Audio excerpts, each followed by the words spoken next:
इस वीडियो में हम एक्सप्लेन करने वाले हैं कि फर्स्ट कैटेगरी की ट्विन फ्लेम्स कौन होते हैं और उनको कौन सा इनर वर्क करना चाहिए अपने जर्नी में अच्छे से असेंड करने के लिए। सो जर्नी का शुरुआत बाय बर्थ स्टार्ट हो जाता है, बट एक्चुअल जो फेज स्टार्ट होता है वो तब होता है जब आप अपने काउंटर पार्ट से मिल लेते हो और आपको ये फील हो जाता है, मतलब आपको ये रियलाइजेशन हो जाता है कि आप ट्विन फ्लेम जर्नी में हो। अभी आपका डार्क नाइट ऑफ सोल चल रहा है और वो जो पार्टनर है, मतलब वो जो पर्सन जो रन कर रहा है, वही आपका काउंटर पार्ट है। तो जब आप ये रियलाइजेशन कर लेते हो, वहीं से आपका जर्नी का एक्चुअल फेज स्टार्ट होता है, क्योंकि अब आपको ट्रिगर भी दिया जाएगा, ट्रिगर के साथ साथ आपको विजडम भी दिया जाएगा कि कैसे आप उस ट्रिगर को हील करके आगे बढ़ सको। ओके। सो जो फर्स्ट कैटेगरी का डीएफ या जो फर्स्ट कैटेगरी का ट्विन फ्लेम हम कहते हैं, उसका मतलब है कि वो डीएफ जो अभी अभी ये रियलाइजेशन की है कि वो ट्विन फ्लेम जर्नी में है। ये समवन कोई उसका है, जो उसका पर्सन है, जो उसका काउंटर पार्ट है और उसको इनर वर्क करना है यूनियन के लिए। ठीक। तो उसको हम फर्स्ट कैटेगरी का ट्विन फ्लेम कहते हैं। अब फर्स्ट कैटेगरी के ट्विन फ्लेम्स के साइन क्या होते हैं? फर्स्ट कैटेगरी के ट्विन फ्लेम्स के साइन ये होते हैं कि वो बहुत ज़्यादा मूड स्विंग्स की एनर्जी से गुजरते हैं, मतलब उनका मूड स्विंग्स काफ़ी ज़्यादा होता है। वो काफ़ी ज़्यादा ब्लास्ट करते हैं। वो हमेशा होपलेसनेस का एनर्जी में रहते हैं। उसका लॉजिक माइंड बहुत काम करता है शुरुआत में जर्नी के, कि नहीं वो है कि नहीं मेरा पर्सन, सच में ट्विन फ्लेम जर्नी नाम का चीज़ होता है कि नहीं। उसको एंजल साइंस भी दिखाते हैं, स्पिरिट गाइड्स उसको सिंक्रोनिसिटीज़ भी दिखाते हैं। बहुत सारा उसके साथ मिरेकल होता है, बट फिर भी उसको कहीं न कहीं डाउट रहता है कि ये चीज़ पॉसिबल है, ये रियल है कि नहीं? या ये ऐसा है कि नहीं? ये हो सकता है कि नहीं? तो ये सब जो चीज़ें हैं, ये दर्शाता है कि आप फर्स्ट कैटेगरी की डीएफ हो। उसी के साथ-साथ और कुछ साइन्स बता रहे हैं, जैसे आप रनर और चेसर की एनर्जी में रहते होगे। कभी आप रन करते होगे, कभी आप चेस करते होगे, कभी आप रन करते होगे, कभी आप चेस करते होगे। शुरुआत में आपका एनर्जी बहुत डिस्टर्ब रहता होगा, मतलब कि पीरियड साइकिल डिस्टर्ब रहता होगा।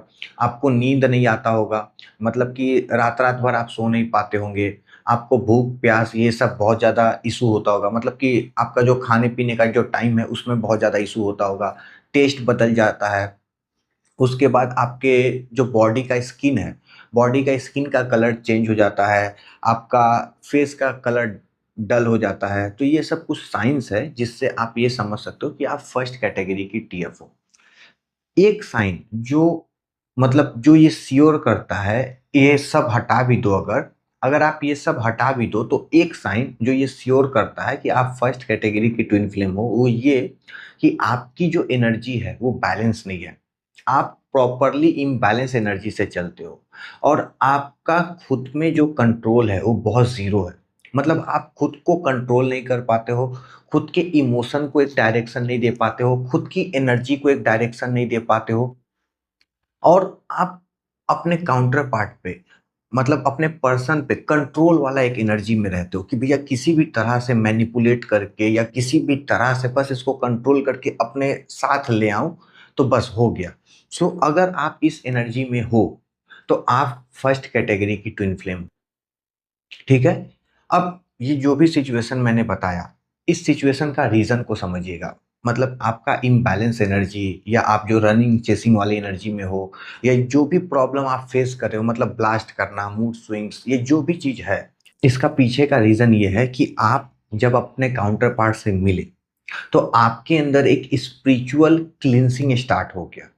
स्पिरिचुअल क्लींसिंग के ज़रिए क्या हो रहा है, अब आपके अंदर का जो ट्रॉमा है, अब आपके अंदर का जो कर्मा है, अब आपके अंदर का जो इमोशनल बैगेज है, अब आपके अंदर का जो पेंडिंग एनर्जेटिक कॉर्ड्स है, जिस भी पर्सन्स के साथ, वो सब अचानक से स्टार्ट हो गया है हीलिंग के डायरेक्शन में। वो सब अब हील होने के लिए तैयार हो गया है।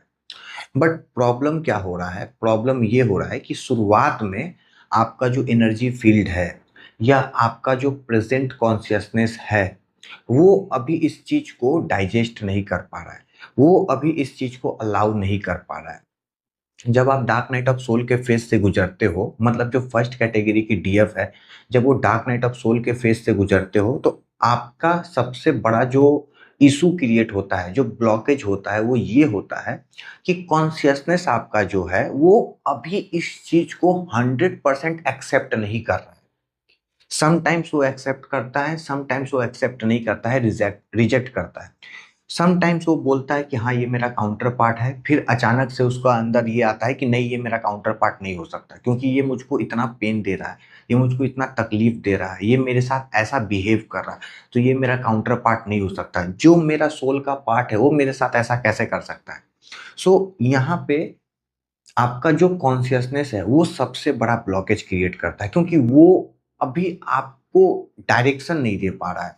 मतलब आपका कॉन्शियसनेस आपको बोल रहा है कि भाई ये चीज ऐसा है, बट चूंकि आपका जो सेल्फ है, आपका जो बीइंग है, वो अभी पुराने एनर्जी से इतना ज्यादा हार्ड है कि वो फ्लेक्सिबल होके चेंज नहीं हो पा रहा है।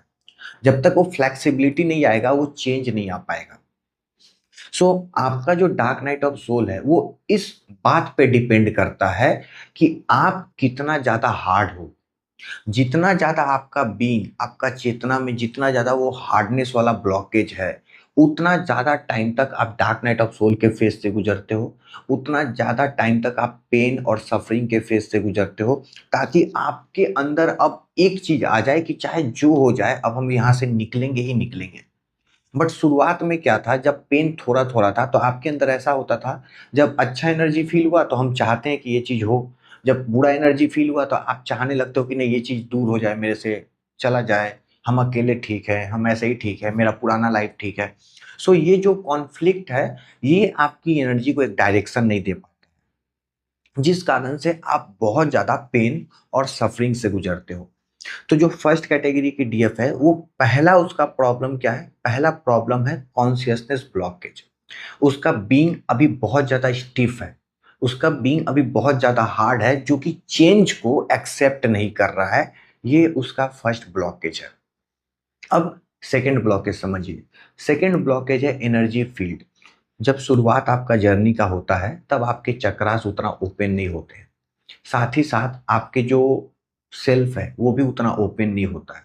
और चूंकि कॉन्शियसनेस ब्लॉकेज होने के कारण आप खुलकर एक्सेप्ट नहीं कर पा रहे हो, तो अब क्या होता है, अब ये चीज और उसी ब्लॉकेज को और ज्यादा स्ट्रांग कर देता है कि आपका एनर्जी फील्ड ओपन तो है नहीं, तो एनर्जी अच्छे से रिलीज नहीं हो पा रहा है, चीजें अच्छे से रिलीज नहीं हो पा रहा है। जब चीजें अच्छे से रिलीज नहीं हो पा रहा है तो जो हार्डनेस है वो हार्डनेस उसी के उसी तरह है, मतलब वो अपने सिचुएशन से चेंज नहीं हो पा रहा है। और जब तक वो एनर्जी अच्छे से नहीं निकलेगा, आपका जो बीइंग है वो पूरी तरह से फ्लेक्सिबल नहीं हो पाएगा, आपका बीइंग कंप्लीटली सरेंडर नहीं हो पाएगा। यहाँ पे आप एक चीज नोटिस कर पा रहे हैं कि आपको बहुत सारे वीडियोस में ये आपने लिसन मतलब सुन लिया है, आपने समझ लिया है कि आपको सरेंडर होना है, बट आप चाहते हो कि हम सरेंडर हो जाएं, बट चाह के भी सरेंडर नहीं हो पा रहे हो, चाह के भी आप उस फ्लो को एक्सेप्ट नहीं कर पा रहे हो, चाह के भी आप उस फ्लो के साथ फ्लो में बह नहीं पा रहे हो। क्यों? क्योंकि आपका जो बीइंग है वो बहुत ज्यादा हार्ड हुआ पड़ा है, और हार्ड तो है बट एनर्जी भी रिलीज नहीं हो पा रहा है, जिस कारण से वो जो हार्डनेस है वो उसी का उसी सिचुएशन में है। सो दूसरा आपका ब्लॉकेज है कि आपका जो एनर्जी फील्ड है वो अभी उतना स्ट्रांग नहीं है, उतना ओपन नहीं है, जिस कारण से आप इस चीज को अच्छे से रिलीज नहीं कर पा रहे हैं, वो हार्डनेस का एनर्जी को रिलीज नहीं कर पा रहे हैं। जर्नी का स्टार्ट होने से जो नेगेटिविटी ऊपर आ रहा है उसको आप अच्छे से रिलीज नहीं कर पा रहे। अब समझिए थर्ड ब्लॉकेज। जो थर्ड ब्लॉकेज है कनेक्शन का इंटेंसिटी। ये कोई ब्लॉकेज नहीं है, ये एक स्ट्रेंथ का बात है। मतलब कि आपका इस दुनिया में किसी के भी साथ जो कनेक्शन है, आपका इस दुनिया में किसी के भी साथ जो कनेक्शन है, उस कनेक्शन का अपना एक इंटेंसिटी है। आपकी मदर के साथ जो कनेक्शन है उसका एक अलग इंटेंसिटी है, आपके फादर के साथ आपका जो कनेक्शन है उसका अलग इंटेंसिटी है, आपके रिलेटिव्स के साथ आपका जो कनेक्शन है उसका अलग इंटेंसिटी है। तो हर पर्सन के साथ आपका जो कनेक्शन है उसका अलग इंटेंसिटी है। यहाँ पे हम कैटेगरी वाइज भी आपको एक्सप्लेन कर देते हैं। देखो, जिसका जो आपके साथ जो कनेक्शन है ना उसको तीन लेवल पे समझाते हैं, एक माइंड, एक हार्ट और एक सोल। जिसके साथ आपका माइंड का लेवल का कनेक्शन है, माइंड का लेवल का कनेक्शन मीन्स सिर्फ बात करना है क्योंकि काम पड़ता है, जैसे आप ऑफिस में जाते हो अपने कलीग से बात करते हो, अपने बॉस से बात करते हो, बट लेना देना कुछ नहीं है। तो उनके साथ जो कनेक्शन है वो माइंड के लेवल पे है कि बस जरूरत है तो बात करना है। तो आप उन लोगों से जो कनेक्शन है उसका जो इंटेंसिटी है बहुत वीक होगा, कि वो बंदा रहे ना रहे आपको फर्क नहीं पड़ता। सेकंड में आता है वो बंदे जिनके साथ आपका कनेक्शन हार्ट से है, जैसे आपके फैमिली मेंबर्स हो गए, आपके बच्चे हो गए, आपके हो सकता है सोलमेट हस्बैंड है, या आपका कोई पेट है, या कोई भी हो सकता है, आपका कोई फ्रेंड हो सकता है। उनके साथ आपका हार्ट का कनेक्शन है, हार्ट से कनेक्शन है। तो अब क्या होता है, उसके साथ अपने प्रॉब्लम शेयर करते हो, वो अपना प्रॉब्लम आपके साथ शेयर करता है, आप दोनों एक दूसरे के साथ रहना चाहते हो, आपको अच्छा लगता है उसका केयर करना, आपको अच्छा लगता है उसका रिस्पेक्ट करना। तो ये जो कनेक्शन है इसका एक अलग इंटेंसिटी है, क्योंकि ये हार्ट से कनेक्शन है। सो इसका एक अलग इंटेंसिटी है। अब सबसे जो स्ट्रॉन्ग कनेक्शन होता है वो होता है आपका जो काउंटर पार्ट है उसका, क्योंकि आप दोनों एक ही सोल हो दो बॉडी में। ओके। सो ये जो कनेक्शन है ये सबसे ज्यादा स्ट्रांग होता है, इसलिए इसका कनेक्शन का जो इंटेंसिटी है वो सबसे ज्यादा होता है। आप एक बात समझिए कि कनेक्शन कलीग के भी साथ था, बॉस के भी साथ था, बट वहां पे आप अलग चीज फील करते थे। कनेक्शन फैमिली के भी साथ था, उस वहां पे आप अलग चीज फील करते थे। और कनेक्शन आपके काउंटर पार्ट के भी साथ है, जहां पे आप कंप्लीटली अलग एनर्जी फील करते हो, मतलब एक्सट्रीम लेवल का एनर्जी फील करते हो। इसका कारण क्या है कि ये जो कनेक्शन है, हर कनेक्शन का अपना एक इंटेंसिटी होता है। तो यहाँ पे आपका जो काउंटर पार्ट है, काउंटर पार्ट के साथ जो कनेक्शन है, उस कनेक्शन का अपना एक इंटेंसिटी है। और वो जो इंटेंसिटी है, वो इंटेंसिटी को अभी हार्ट और आपका माइंड कंट्रोल नहीं कर पा रहा है, सह नहीं पा रहा है, टॉलरेट नहीं कर पा रहा है। क्योंकि वो जो कनेक्शन है वो इतना एक्सट्रीम लेवल पे आपके अंदर इमोशंस जनरेट करता है, इतना फास्ट वे में इमोशंस जनरेट करता है, और इतना एक्सट्रीम इमोशन जनरेट करता है। मतलब प्यार है तो एकदम एक्सट्रीम लेवल का प्यार फील होगा, गुस्सा है तो एकदम एक्सट्रीम लेवल का गुस्सा फील होगा, एनवी है तो एकदम एक्सट्रीम लेवल का एनवी फील होगा। अगर उसने हर्ट किया तो वो जो पेन हुआ, इमोशनल पेन, वो भी एक्सट्रीम लेवल का होता है, क्योंकि कनेक्शन का यहाँ इंटेंसिटी बहुत हाई होता है। और कनेक्शन का इंटेंसिटी हाई होने के कारण आपका जो इंटेलिजेंस है वो प्रॉपरली वर्क नहीं कर पाता है। और जैसे ही इंटेलिजेंस डाउन होता है, मतलब इंटेलिजेंस घुटने पे आ जाता है, आपका जो बीइंग है पूरी तरह से बिखर जाता है। और आप अंदर से फील करते हो जैसे मैं तो हार गया, अब हम जी नहीं सकते, अब मेरा कुछ नहीं हो सकता, ये दुनिया खत्म है, मेरा कोई भविष्य नहीं है, मैं कुछ नहीं कर सकती, ये दुनिया बेकार है, हमको जीना नहीं है, हम तो धरती के बोझ है, भगवान हमको उठा ले। इस तरह के थॉट्स आते हैं। वो इसीलिए आता है क्योंकि आपका इंटेलिजेंस अब घुटने टेक दिया है उसके सामने। सो आप बहुत सारे डीएफ जो सेकंड कैटेगरी की होगी वो ये चीज समझ जाएगी कि आप नोटिस किए कि जैसे ही आप इनर वर्क करते हो और आप बैलेंस होते हो, और आपका इंटेलिजेंस जैसे ही थोड़ा सा बैलेंस फील करता है, वैसे ही वो फिर से आपको मूव करना शुरू कर देता है। तो हम लोग का जो इंटेलिजेंस है ना, वो इंटेलिजेंस ऐसे समझिए कि वो आपके बीइंग को डायरेक्ट करता है, वो आपके बॉडी को डायरेक्शन देता है, वो आपके एनर्जी को डायरेक्शन देता है। अगर आपका इंटेलिजेंस डार्कनेस में है, डार्कनेस बोलने का मतलब कि अगर आपके इंटेलिजेंस को पता नहीं है कि वो क्या करे, कैसे करना है, तो वो कभी भी एनर्जी को कंट्रोल नहीं कर सकता, कभी भी डायरेक्शन नहीं दे सकता। तो ये चीज होता है। तो जैसे ही आपका इंटेलिजेंस घुटने पे आ जाता है, मतलब कि वो पावरलेस हो जाता है, जब कनेक्शन का इंटेंसिटी बहुत स्ट्रांग होता है, आप अंदर से टूट जाते हो, आप अंदर से बिखर जाते हो, आपको फ्यूचर में कोई रास्ता नहीं दिखता है।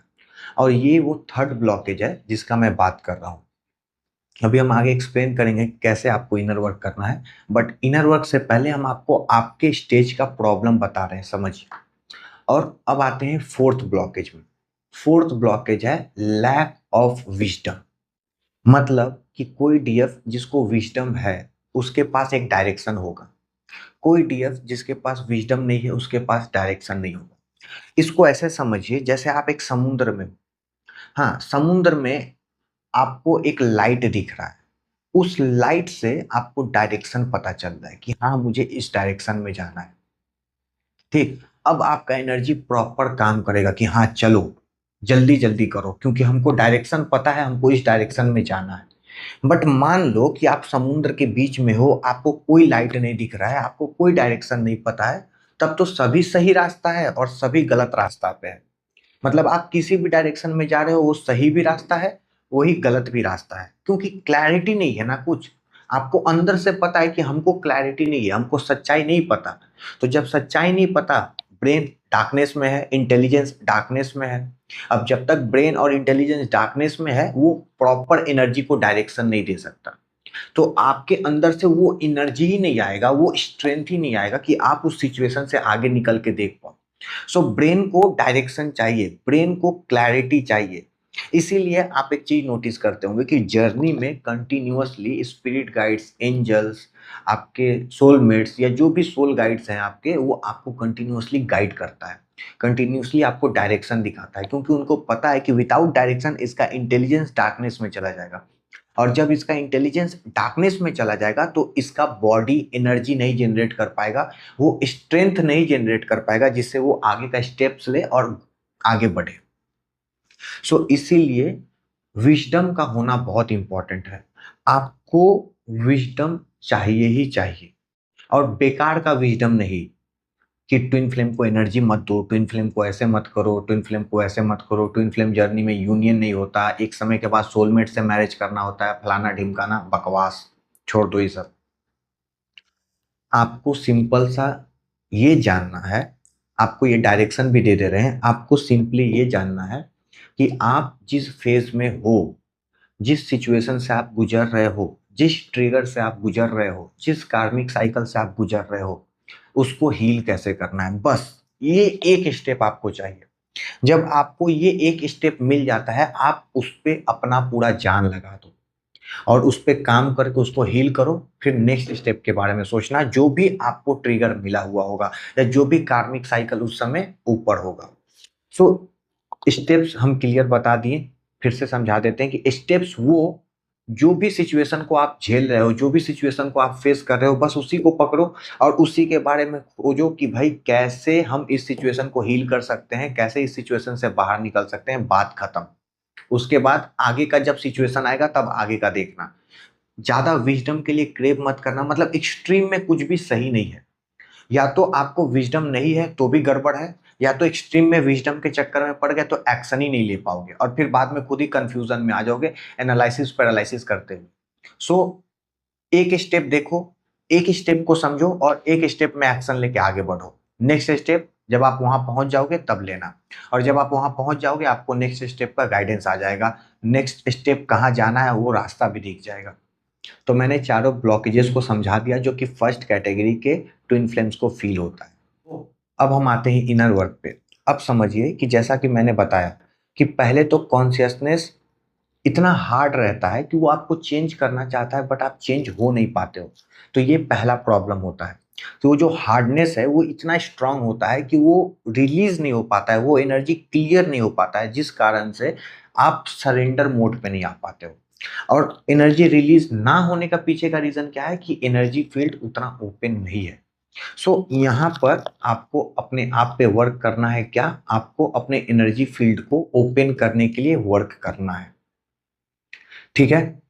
एक चीज समझिएगा, यहाँ हम आपको एक चीज समझा देते हैं कि मान लो कोई डीएफ है जिसका एनर्जी फील्ड ओपन है और किसी का एनर्जी फील्ड ओपन नहीं है। उससे क्या होगा, आप बहुत तेजी से असेंड करोगे क्योंकि आपका एनर्जी बहुत तेजी से रिलीज हो रहा है। और कोई है डीएफ जिसका एनर्जी फील्ड ओपन नहीं है, उसका एनर्जी रिलीज उतना तेजी से नहीं होगा, उसका एनर्जी उतना तेजी से रिलीज नहीं हो रहा है। और यही तो कारण है कि कोई कोई डीएफ बहुत समय तक एक ही साइकिल में स्टक रहती है, जबकि दूसरी डीएफ बहुत तेजी से असेंड करके निकल जाती है उस साइकिल से। इसका पीछे बस सिंपल सा लॉजिक है कि भैया इसका एनर्जी फील्ड ओपन नहीं है, इसका एनर्जी फील्ड छोटा सा है और छोटा सा एनर्जी से बहुत बड़ा समुद्र निकलना चाहता है, और इसका एनर्जी फील्ड बहुत बड़ा है और आराम से निकल रहा है। सो यही डिफरेंस है, जिसका एनर्जी फील्ड ओपन रहता है उसका एनर्जी तुरंत रिलीज हो जाता है, उसका डीएम कम कर्मा क्रिएट करता है क्योंकि उसको मिरर करने का समय नहीं मिलता है। और जिसका एनर्जी फील्ड कम ओपन रहता है उसका डीएम उस चीज को बार बार मिरर करता है और बार बार उसको समझाता है कि भैया अभी भी एनर्जी है, चल ट्रिगर हो और फिर रिलीज कर ये चीज। और दूसरा कंपाउंडिंग इफेक्ट समझिए कि आप कंपाउंडिंग इफेक्ट क्या होता है कि मान लीजिए आप 100 रुपीज रखे, 100 रुपीज में आपको एक साल का इंटरेस्ट मिला 10% का, तो कितना हुआ 110। अब जो कंपाउंड सिंपल इंटरेस्ट में क्या होता है, सिंपल इंटरेस्ट में आपको हर साल 10% का ही इंटरेस्ट मिलेगा, मतलब 100 रुपीज पे 10, फिर 100 रुपीज पे 10, फिर 100 रुपीज पे 10। बट जब आप कंपाउंडिंग इंटरेस्ट में आते हो तो कंपाउंडिंग इंटरेस्ट में क्या होता है कि जब आप 1 ईयर के बाद, मतलब 100 रुपीज में 1 ईयर में आपका 10% हुआ तो कितना हुआ, 110। तो नेक्स्ट ईयर जब कंपाउंडिंग इंटरेस्ट आएगा तो वो आएगा 11 रुपीज, मतलब कि वो जो 10 रुपीज था वो 10 रुपीज पे भी इंटरेस्ट मिला, मतलब आपके इंटरेस्ट पे भी इंटरेस्ट मिला। तो वो हुआ नेक्स्ट ईयर आपका 11 रुपीज, मतलब 11 रुपीज आपको इंटरेस्ट आया। तो 110 रुपीज पे भी आपको इंटरेस्ट आ रहा है।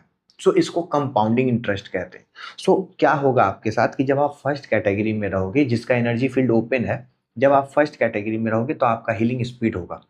बट जब आप सेकंड कैटेगरी में आओगे आपका हीलिंग और स्पीड हो जाएगा। जब आप थर्ड कैटेगरी में आओगे आपका हीलिंग और ज्यादा स्पीड अप हो जाएगा। इस तरह से जैसे जैसे आप जर्नी में आगे बढ़ते जाओगे और इन 2-3 साल में जब आपने एनर्जी फील्ड पे अच्छे से वर्क किया है तो आगे चलने के बाद आपका जो एनर्जी है वो बहुत तेजी से रिलीज होगा, बहुत फास्ट वे में रिलीज होगा। यहाँ पे आप भी शॉक हो जाओगे कि भैया इतना तेजी से एनर्जी रिलीज कैसे हो रहा है। तो ये फंडा होता है। तो एनर्जी फील्ड को ओपन करना बहुत इंपॉर्टेंट है। सो आप जो फर्स्ट कैटेगरी की डीएफ है आपको ये इनर वर्क करना है ताकि आप अपना एनर्जी फील्ड को ओपन करो।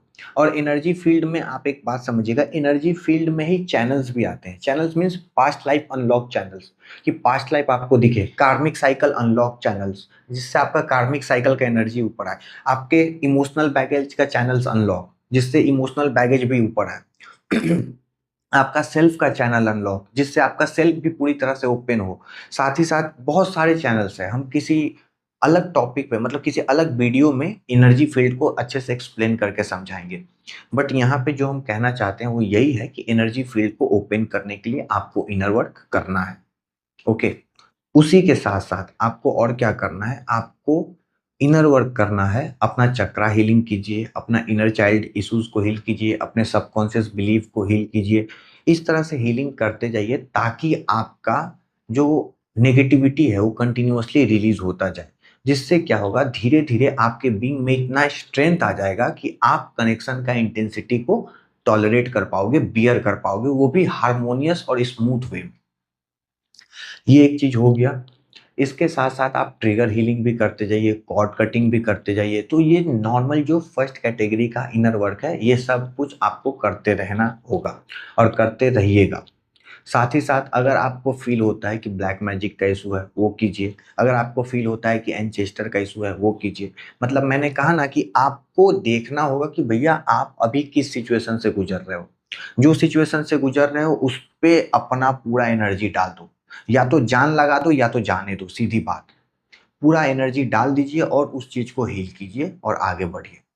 और उसी के साथ साथ विजडम को भी ट्राई कीजिए कि कहीं से विजडम की भी, और ट्राई कीजिए कि कहीं से आपको रियल विजडम मिले ताकि आपको अच्छे से समझ में आए। मान लो कि आपको हम ये सब चीज़ एक्सप्लेन नहीं करते कि आप कौन कौन से फर्स्ट कैटेगरी के डीएफ कौन कौन से ब्लॉकेजेस से गुजरते हैं, कौन कौन से चैलेंजेस से गुजरते हैं। आपका ब्रेन डार्कनेस में, अब आपका ब्रेन डार्कनेस में कुछ भी कर रहा है सब सही है, कुछ भी कर रहा है सब गलत है। चक्रा हीलिंग कर रहा है सही है, चक्रा हीलिंग नहीं कर रहा है गलत है। 4 साल में हीलिंग हो रहा है सही है, 4 साल में हीलिंग हो रहा है गलत है। जब आप दूसरों से मिलते हो और आपको पता लगता है कि जितना हीलिंग आपने 10 साल में किया उतना तो उसने 2 साल में कर लिया, तब आपको रियलाइजेशन होता है कि हम तो बहुत स्लो चल रहे हैं। ओके, सो ये चीज है। तो आप अच्छे से अपना इनर वर्क कीजिए, विजडम गेन कीजिए, जो जो इश्यूज ऊपर आ रहा है उसको हील करने का ट्राई कीजिए। साथ ही साथ अपने एनर्जी फील्ड को ओपन करने का पूरी तरह से कोशिश कीजिए। प्लस यहाँ पे हम आपको एक बात और बता दे रहे हैं, आप अपने काउंटर पार्ट को भी हील करते रहें क्योंकि उनका एनर्जी ना कहीं आपको ड्रेन करेगा, कहीं ना कहीं आपका मेंटल और इमोशनल स्टेट को बैलेंस नहीं होने देगा। सो थोड़ा बहुत ही सही बट अपने काउंटर पार्ट को भी हीलिंग करते रहे। इससे आपको दो बेनिफिट होगा। पहला बेनिफिट क्या होगा, पहला बेनिफिट ये होगा कि आप डेली बेसिस पे इमोशनली और मेंटली स्टेबल रह पाओगे।